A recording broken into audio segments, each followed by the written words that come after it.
biblical church government. I'm sure some of you watching have heard about the leak that took place from the National Partnership and the PCA, this covert group of, I don't want to sound too demeaning here, but this covert group of men, I'll refrain, covert group of guys who are always trying to stack the committees in their presbyteries and to be on the nominating committee. And you need to make sure this guy doesn't get on the committee at the General Assemblies because he'll vote for what's biblical and we're pushing the progressive agenda and all this other shit. It's so horrifyingly evil. The National Partnership. We need to have biblical church government. For my part, I believe, now the PCA is not going to do this, of course, because they don't care about disciplining their own. Greg Johnson's been exonerated of all charges. You can openly tell the world that you're gay and be a teaching elder in the PCA.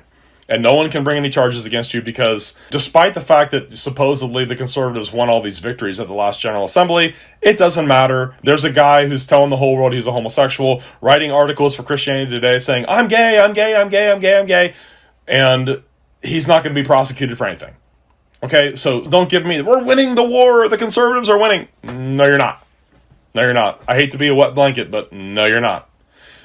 I believe every single person that's part of the National Partnership should have charges brought against them for being divisive, factionalists. Okay, remember Paul laid into the congregation at Corinth there in 1 Corinthians chapter 1 that there are factions among you. That some say, I'm of Paul, I'm of Apollos, I'm of Cephas. That is a sin.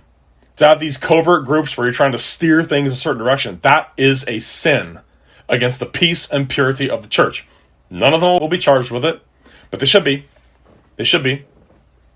I can tell you, that better not ever happen in Vanguard Presbytery, because someone will bring charges against them if someone tries to do that.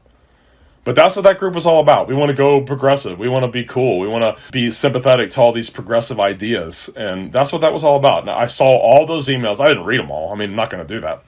But I did some searches. I did some searches in those emails for some names that I suspected. And lo and behold, the people that I suspected, they're in there. They're part of the National Partnership. We need to do biblical church government. We need to govern our churches according to the Word of God. We need to govern our churches the way that the Scriptures tell us to.